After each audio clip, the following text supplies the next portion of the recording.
ورحمة الله وبركاته نبض wadilhaantiin buu ku soo dhawaada warkii telefishinka madaxa banaan ee bulsha TV aadahan oo kala aad ka daawataan telefishinka madaxa banaan xaruntiisa magaalada Hargeysa warka caawa waxa idin socodsiinaysaa anigoo hooda jirda qodobadeena wararka ugu door karoona waxa kamid ah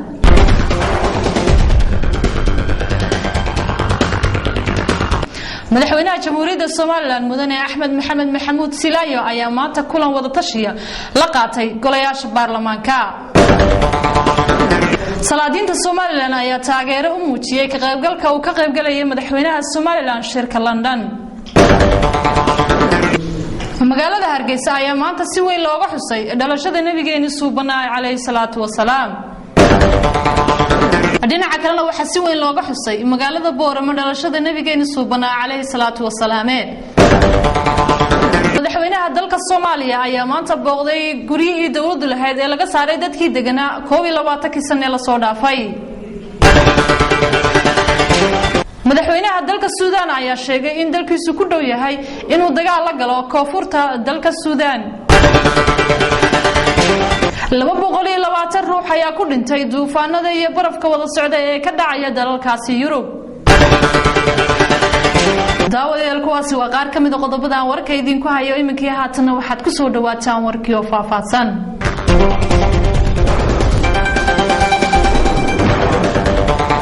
madaxweynaha jamhuuriyadda Soomaaliland mudane Axmed Maxamed Maxamuud Silaayo ayaa maanta kulan wada tashiyo ku saabsan shirka London la qaatay golaha baarlamaanka guurtida iyo wakiilada faafaynta warkaasi waxa inoo haya Cabdiraxmaan Isbatoore madaxweynaha jamhuuriyadda Soomaaliland mudane Axmed Maxamed Maxamuud Silaayo ayaa maanta kulan qada la yeeshay libaanada golayaasha wakiilada iyo guurtida ee Soomaaliland kulankaas oo ahaa mid albaabada u xidhan yihiin ayaa waxa uu ka dhacay hotel Mansour ee magaalada Hargeysa madaxweynaha jamhuuriyadda Soomaaliland mudane Axmed Maxamed Maxamuud Silaayo ayaa kulan dheer oo qada la yeeshay xildhibaanada golayaasha wakiilada iyo guurtida Soomaaliland isagoo halkaasi madaxweynuhu arrimo badan kaga hadlay inkastoo kulankaasi albaabada u xidhnaa oo aan loo ogoleen saxaafadda Soomaaliland ayaa haddana markii madaxweynaha jamhuuriyadda Soomaaliland kulankaasi qada uu la yeeshay xildhibaanada golayaasha guurtida iyo wakiilada Soomaaliland waxa ka hadlay kulankaasi si gooni ah uga hadlay shirgudoonada golayaasha wakiilada iyo guurtida gudoomiyaha golaha wakiilada jamhuuriyadda Soomaaliland mudane Cabdiraxmaan Ciro oo ka hadlay kulanka ay madaxweynaha wada yeesheen ayaa waxa uu sheegay in madaxweynaha jamhuuriyadda Soomaaliland mudane Axmed Maxamed Maxamuud Silaayo ay ka wada hadleen safarka uu dhawaan ku tagayo dalka Ingiriiska ee uu ka qayb galayo shirka London ka dhici doono ee laga hadlayo arrimaha Soomaalida dhiga kale gudoomiye ku-xigeenka koowaad ee golaha guurtida Soomaaliland Sheekh Axmed Sheekh Nuux Fure ayaa sheegay in kulanka ay madaxweynaha wada qaateen ay kaga hadleen shirka ka dhacaya London kadibna ay aadiyeen oo ay taageersan yihiin ka qaybgalka madaxweynuhu ka qayb galayo shirka dhawaan ka dhici doona ariga Ingiriiska ee magaalada London dhanka kale madaxweynaha jamhuuriyadda Soomaaliland mudane Axmed Maxamed Maxamuud Silaayo intii kulankaasi uu la yeeshay xildhibaanada golaha guurtida iyo wakiilada ku guda jiray ayaa waxay xildhibaanadu su'aalo weydiiyeen madaxweynaha Soomaaliland qaar ka mid ah xildhibaanada ayaa ka soo horjeeday iyagoo uga waramay saxaafadda inay ka soo horjeedaan ka qaybgalka madaxweynaha Soomaaliland ka qaybgalaya shirka London wasiirka wasaaradda arrimaha dibadda jamhuuriyadda Soomaaliland Dr. Maxamed Cabdilaahi Cumar ayaa saxaafadda uga waramay waxyaabihii ay ka wada hadleen madaxweynaha jamhuuriyadda Soomaaliland iyo xildhibaanada golaha wakiilada jamhuuriyadda Soomaaliland isagoo wasiirka arrimaha dibadda Soomaaliland sheegay inay ka qayb galayaan shirka London oo habuuri mid ahmiyad weyn u leh qarannimada iyo go'aansashada Soomaaliland wasiirka wasaaradda arrimaha dibadda Soomaaliland oo shirkaasi saacadaha qaatay ay xildhibaanada golayaasha guurtida iyo wakiilada ay la yeesheen madaxweynaha Soomaaliland ka hadlaya waxa waxa weeye asuumada ay dawladda Soomaaliland ay ka heshay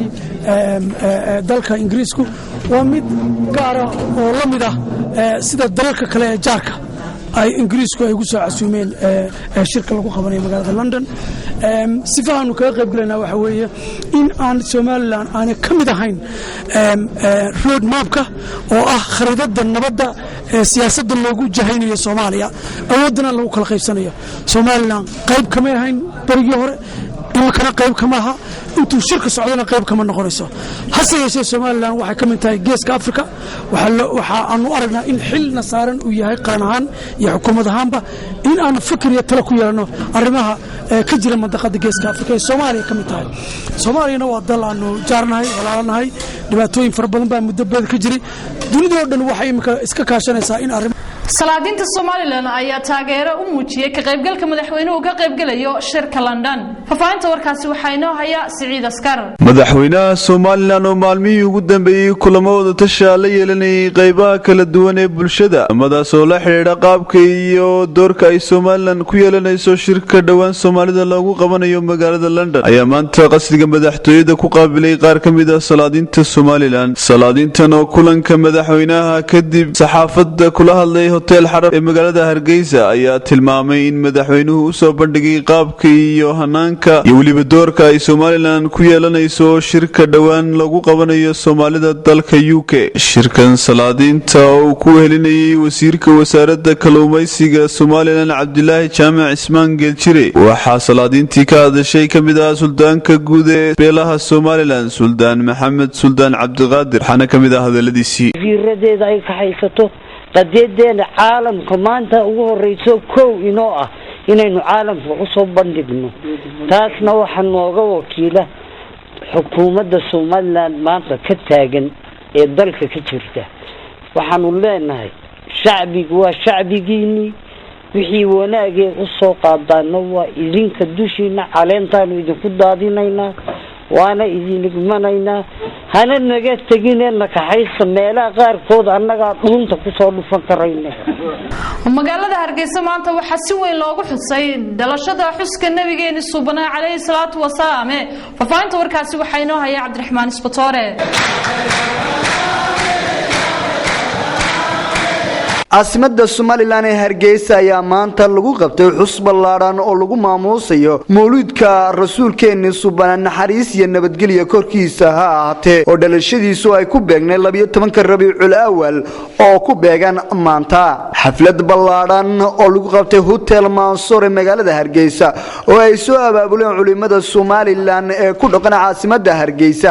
ayaa waxa halkaasi laga akhriyay siiradii rasuulka sallallahu alayhi wasallam iyagoo culimadaas ka hadlay dhalashadii nabiga alayhi salatu wasalaam waxaana sheegay in Maxamed uu ahaa nabiyada kii ugu fadilsanaa waxaanay culimadu ka warameen taariikh kala duwan ee nabigu soo maray culimada waaweyn ee halkaasi ka hadlay oo aad u farabadnaa ayaa dhamaantood waxay ka hadleen taariikhdii iyo siiradii rasuulka dhinaca kale iyaguna halkaasi waxa ka hadlay xildhibaan Axmed Yaasiin Sheekh Ali Ayaanle oo ka mid ah xildhibaanada golaha wakiilada Jamhuuriyadda Soomaaliland waxaana uu ka sheekeeyay kana warbixiyay siiradii rasuulka sallallahu alayhi wasallam waxaana uu sheegay in Nabi Maxamed ahaa rasuulkii loo soo diray ummadda islaamka waxaana uu tilmaamay in ay waajib tahay in la weyneeyo dhalashada nabigeena Maxamed dhanka kale halkaas waxa ka hadlay gudoomiyaha golaha wakiilada Jamhuuriyadda Soomaaliland Cabdiraxmaan Cirro waxaana uu sheegay in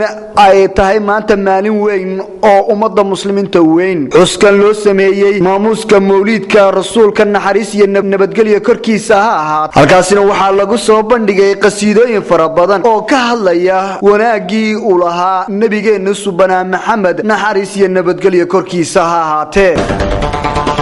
dufcadii sagaalaad ee ka qalin jabisay kulliyadda caafimaadka ee Shifa ayaa xaflad ballaaran oo shahaadooyin lagu gudoonsiinayay loogu qabtay Hotel Ambassador ee magaalada Hargeysa ardaydan oo ka qalin jabisay shaybaadhka iyo kalkaaliyanimada ayaa tiradoodu ahayd 111 arday waxaana ardaydaas kala soo qayb galay dhaqaatiir tiradoodu badan tahay siyaasiyiin iyo waalidiin iyo marti sharaf kale Cali Axmed Cali oo ah maamulaha kulliyadda caafimaadka ee Shifa oo xafladaas furay ayaa u hambaliyeeyay ardayda qalin waxa kale oo uu mahadnaqay ka soo qaybgalayaasha xafladaas maamulaha Shifa Cali Axmed Cali waxa kale oo uu ka waramay kulliyadu waxyaabihii kala duwanaa ay soo maray waxa kale oo xafladaasi ka hadlay dhaqaatiir badan oo uu ka mid ahaa Dr. Saleebaan Rambo oo ahaa aasaasayashii kulliyadda Shifa iyo Dr. Cabdiraxmaan Xirsi Maxamed oo dhammaantood hambalyo iyo talooyin wax ku ool ah u soo jeediyay ardaydii qalin jabisay gudoomiyaha golaha wakiilada Cabdiraxmaan Maxamed Cabdilaahi oo xaflada xaflada soo xidhay ayaa isla markaana gudoonsiiyay ardayda waxa uu ardaydaasi ku dhiirigeliyay in ay sii wataan waxbarashadooda una hambaliyeeyay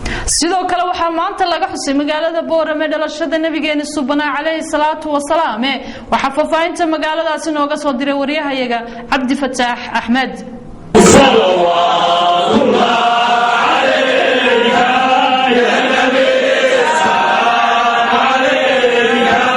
xuska munaasabada dhalashadii nabi maxamed naxariis iyo nabadgelyo korkiisa aatee waxay xalay ilaa iyo maanta si weyn loogu kala xusayay magaaladan Boorame iyo guud ahaan gobolada Awdal iyo Salal munaasabadahan waxaa ka soo qayb galay mas'uuliyiin kala duwan iyo dadweyne aad u fara badan kuwaasoo ku faraxsanaa xuska munaasabada dhalashada rasuulkeeni subhana Maxamed sallallahu alayhi wasallam munaasabad kamid ah munaasabadahan waxay ka dhacday hoteelka Rays ee magaaladan Boorame waxaana soo qaban qaabiyay Sheekh Xildhibaan Axmed Yaasin Sheekh Cali Ayaanle waxaana ka soo qayb galay culumaa u diin waxgarad iyo qaybaha kala duwan ee bulshada ku dhaqan gudaha magaaladan Boorame munaasabadan waxaa lagu soo bandhigay taariikhdii nabi maxamed naxariis iyo nabadgelyo korkiisa aatee waxaana ugu horeyn ka hadlay Xildhibaan Sheekh Axmed Yaasin Sheekh Cali Ayaanle waxauna ka waramay ahmiyadda ay leedahay xuska munaasabada dhalashada nabi maxamed sallallahu alayhi wasallam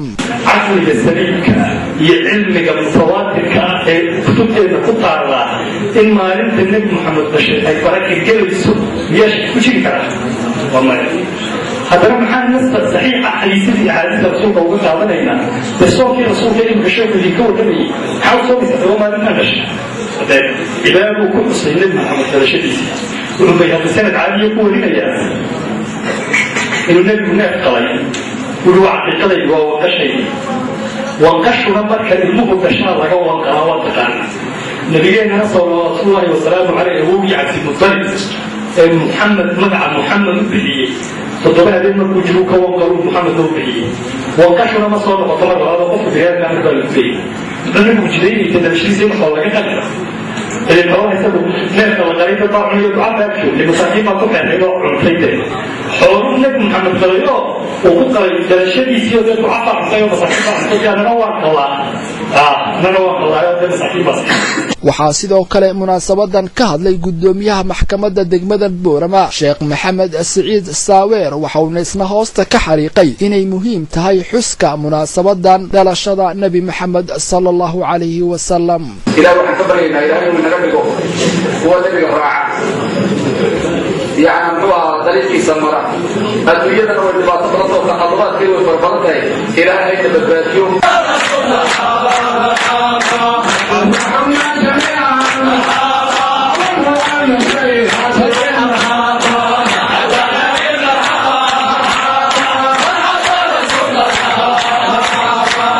عبد الفتاح أحمد بلشتي في مقالة بورما wararka gobolka Sanaagna aan idin ka haynana waxa kamid ah siyaasadeedka badbaado oo maanta xaflad ballaaran ku qabtay howlka shirarka iyo xafladaha ay Mahuraan xafladani ay ka soo qayb galeen salaadinta iyo cuqaasha iyo waliba suldaamada gobolka Sanaag ugu horeyntii waxa halkaas ka hadlay xogayaha ururka badbaado Cabdiraxmaan Jaamac Ducaale sallallahu wasallam ala sayyidina Muhammad amma ba'd assalamu alaykum wa rahmatullahi wa barakatuh inta iyo cuqaashta iyo madax dhaqameedka iyo culimada diinka dhalinyarada iyo haweenka dhammaanba waxaan ku salaameynaa salaanta islaamka ah assalaamu alaykum wa rahmatullahi wa barakatuh marlabaad waxaan idinku mahadnaqaynaa waqtigiina qaaliga ee na siiseen oo maanta oo nasan lahaydeen dadkiina shaqaalaha ee shaqeeya aan idinku soo dhacnay waqtiga qaaliga sidoo aad iyo aad ugu mahadsantihiin haddaan u dadego ujeedada aan u nimid caasimadda gobolka Sanaag Ceelgaabo kusii dheeran maayo waxa weeye waxaanu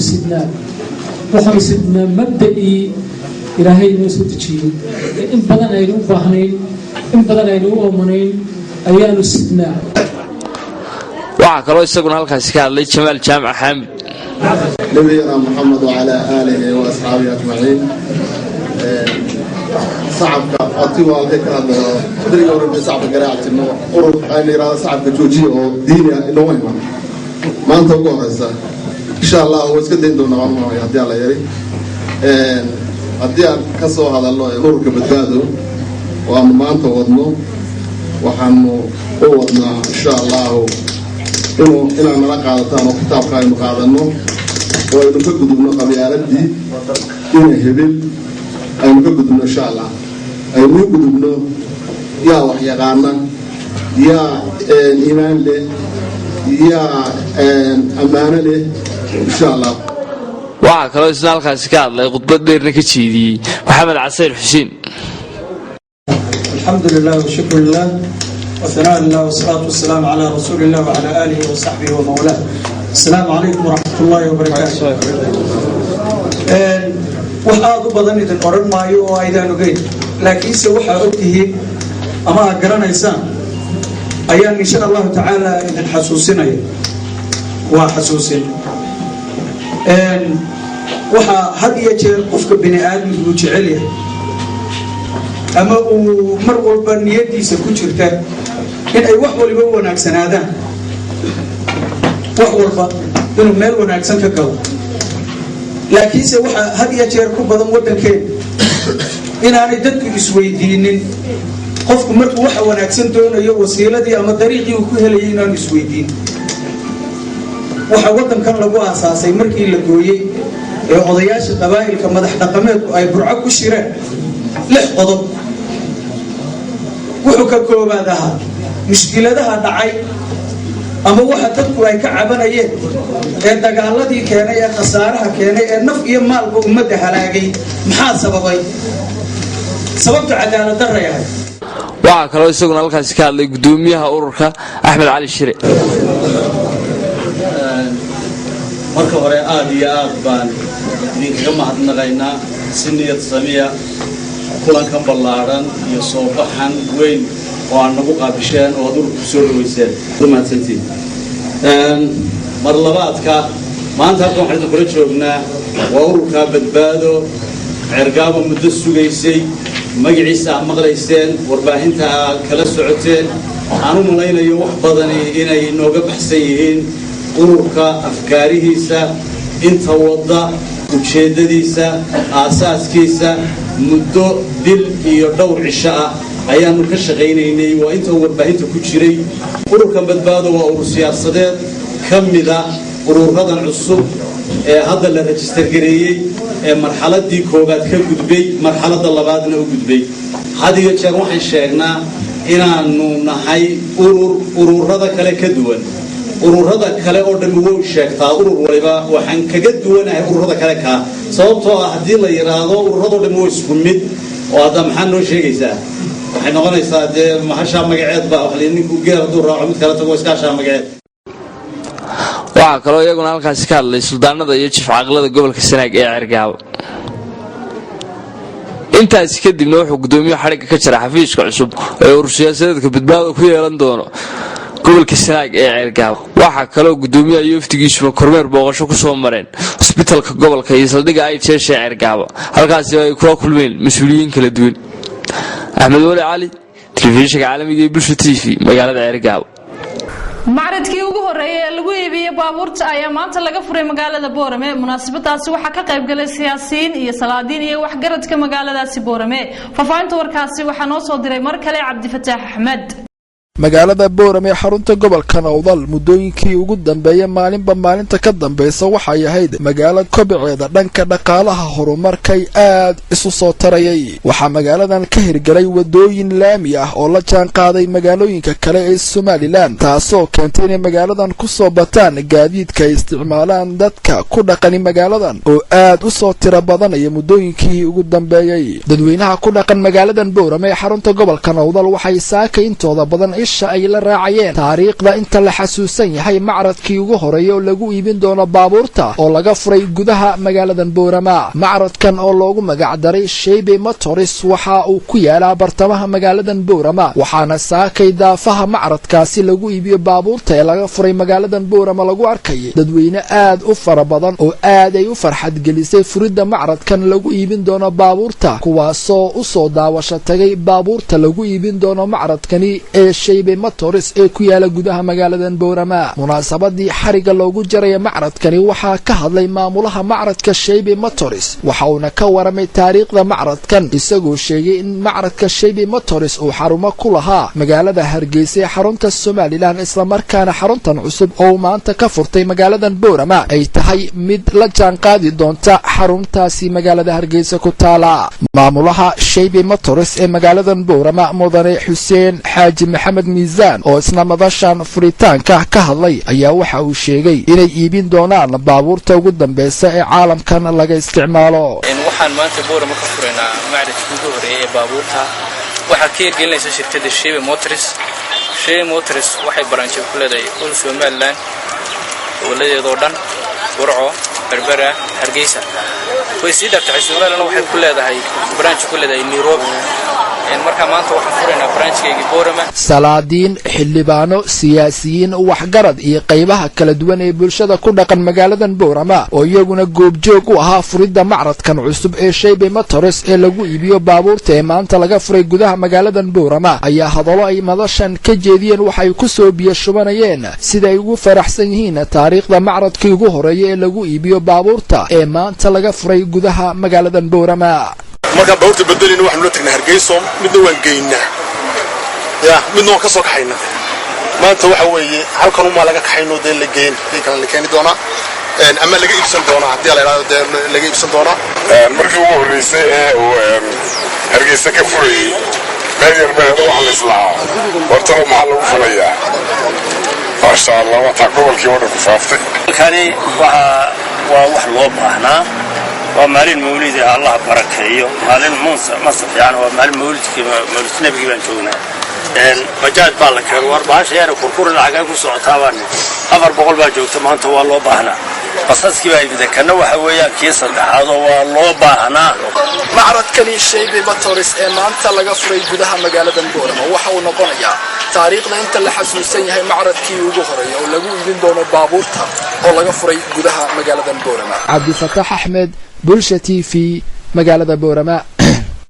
daawada halkaan naga daawanaysaa waa telefishinka madaxa bannaan ee Bulsha TV wararkeena dibaddana waxa kamid ah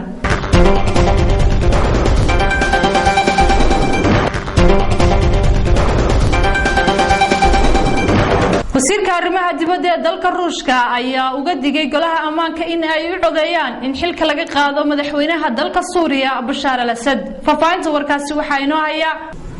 Siciid Askar. wasiirka ayaa meel adag iska taagay in cid loo qaado sidii xilka looga tuuri lahaa madaxweynaha dalka Suuriya Bashar al-Assad waxaana ku tilmaamay arrintan mid fool xumo iyo sumcad darro ku keenaysa golaha ammaanka taasoo la filayo in maanta ay codeeyaan 15 dawladeed xubnaha joogtada ka golahaas waa soo qaadanaya qorshii jaamacadda Carabtu ka dalbatay in lagu fuliyo xukuumadda Bashar al-Assad. geesta kale ciidamada dalka Suuriya ayaa 300 madfac ku garaacay xaafadda al-Khalidiyya oo ku taala magaalada Ximis halkaasoo ay ku dhinteen 260 ruux isla markaana ay ku dhaawacmeen in ka badan 100 qof. dadkan ku naf waayay gantaalada ayaa u badan dumar iyo caruur. ururka u dooda xuquuqda aadamaha dalka Suuriya ayaa sheegay in muddo 2 saacadood oo istaba joog ay madaafiicdan lagu garaacay xaafadaas iyadoo ciidamada dawladdu u diiday inay u gudbaan ambalaasyada iyo dhakhaatiirtu goobahaas. sidoo kale miiyada magaalada Dimashqi ay iska hor imaadyo u dhaxeeyay ciidamada militariga Suuriya ee xorta iyo kuwa u daacadda Bashar al-Assad. dagaal ku dhex maraya dawladda Suuriya ayaa iska fogeysay inay wax gantaal ah ku riday magaalada Ximis isla markaana waxay sheegtay in propaganda lagu hayo si loogu codeeyo golaha ammaanka. wasiirka arrimaha dibadda dalka Mareykanka Miss Hillary Clinton ayaa wada hadallo la yeelanaysa dhigeeda arrimaha dibadda taasoo ka dhaadhicinaysa in kursiga laga tuuro Bashar al-Assad. madaxweynaha dalka Suudaan ayaa sheegay in dalkiisu ku dhow yahay inuu dagaal la galo xukuumadda Koonfur Suudaan. faafahinta warkaasi waxa inoo haya Maxamed Siciid Ahmed. madaxweyne Cumar Xasan Abashir ayaa sheegay in dawladdiisu qarka u saaran tahay in dagaal la gasho koonfurta dalka Suudaan isla markaana aanay wax nabadgelyo ay ka dhaxaynin. madaxweynaha ayaa hadaladani ka soo yeedheen mar uu kulan gaar ah la yeeshay telefishinka dalka Suudaan. hadalkan ayaa ka yimid xilli khilaaf aan ka dhaxeeyay madaxweyne Bashar iyo dhigiisa Salfiyeer Miryadeed kuwaasoo isku mari Venezuela inay ku heshiiyaan qiimaha saliidda dalkaasi isla markaana muran ka dhex taagaya dhulka xuduudda u ah labadooda gaar ahaan mandaqada Abyei xukuumadda koonfurta Suudaan ayaa soo saartay shidaalka ayaa marsata dhuumaha waqooyiga iyaga oo looga dhoofiyo shidaalkaasi dekada Baaru Suudaan oo ku taala waqooyiga Suudaan waxayna ilaa hadda ay goday Julaydii la soo dhaafay ay marsanayeen shidaalka balse waxa la isku afgaran waayay lacagta ka soo baxda shidaalkaasi qaybsiga ururka midowga Yurub ayaa u fidiyay gool heshiis balse waxba kamay bixin waqooyiguna dalbanayo lacag dheeraad ah waxayna keentay in wajigii la soo dhaafay in koonfurta Suudaan gabi ahaanba joojiso soo saarka shidaalka 220 ruux ayaa ku dhintay mawjadaha iyo barafka iyo duufaanada wada socda ee ka dhacaya wadamada bariga Yurub faafaynta warkaasi waxa inoo haya Cabdiraxmaan Ilkacse 220 ruux ayaa ku dhintay mawjadaha iyo barafka iyo dabaylaha wada socda ee wadamada bariga Yurub dabaylaha iyo barafka iswata ayaa ku habsaday bariga Yurub kuwaasi oo keenay dhimashada 220 ruux barafka waqtiga xaadirkan ka socda dalalka qaaradda Yurub ayaa waxa ugu daran meelaha uu dhibaatooyinka gaarsiiyay dalalka Ukraine iyo Poland wasaaradda arrimaha deegaanka ee dalka Ukraine ayaa shaacisay inay wiigan iyo kii la soo dhaafay inay ku dhinteen qabowga 100 ruux halka dawladda Serbia ay 100,000 oo ruux ku gadoosan yihiin wadooyinka isla markaana ay xidheen barafku isku soo gudubka gaadiidka iyo dadweynaha halka dawladda Czech ee Bosnia ay guryaha la dego iyo wadooyinkiiba ay istuuleen barafku galbeedka Yurub ayaa isagu yaradhaama xagaagan xagga qabowga taasoo ay dabaylaha barafku wataan ka soo kacayaan Faransiiska gobolka Catalonia ee Spain waxa albaabada loo xidhay 120 iskuul kadib markii barafku awood badani uu xidhay wadooyinka isla markaana uu istuulay guryihii dhinaca Talyaaniga waxa isbedel ku yimid nolosha dadka Talyaaniga oo aan barafkan oo kale abid arag kuwaas oo magaalada Milan uu 3 darbi jiif ah ku dilay iyaga oo magaalada caasimadda ee Roma wadooyinkeedii uu xidhay barafku rabshadii ka socday dalka Masar ayaa dib u soo cusboonaaday kuwaasi oo mudaharaadayaasha iyo ciidamada bilaysku iskaga hor yimaadeen rabshado faafaynta warkaasi waxa inoo haya mar kale Cabdiraxmaan Ilkacse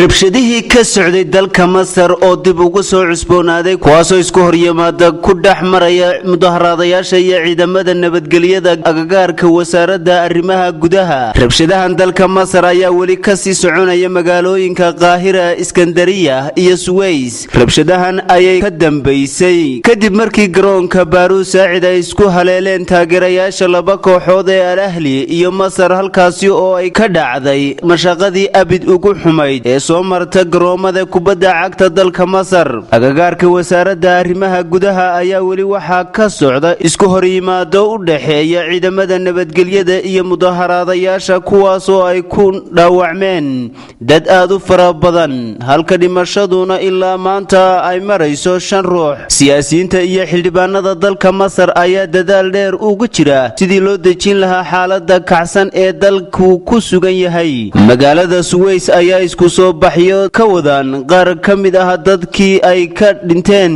shalay mudaharaadayaashii ka socday kuwaas oo dalbanayay in la sii daayo meydadkii dadkooda balse xukuumadda ayaa u qaaday cusbitaalka Ismaaciiliya oo baaritaano lagaga samaynayo isla markaana lagu aasayo dhanka kale magaalada Iskandariya ay rabshado ka socdaan kuwaas oo la mid ah kuwa ka socda magaalooyinka kale iyaga oo mudaharaadayaasha iyo boolisku isku dhacayo ku dhex marayo saldhigga dhexe ee magaalada kuwaas oo sababeeyay dhaawaca 5 ruux kadib markii ciidamadu u adeegsadeen mudaharaadayaasha sunta dadka kaga ilmaysiisa daawadan inta waxa laga eeg war wixii dalka gudihiisa iyo dibadiisa baan idinka haynay waxa warka caawid la socodsiinaysa anigoo hooda jirda intaan warkan kula mid dib hawada ugu kulmayno dhamaantay aniga iyo xiyaatii kale igala qayb gashay dhamaantii waxaan idinkaga tagaynaa assalaamu calaykum waraxmatullaahi wabarakaatuh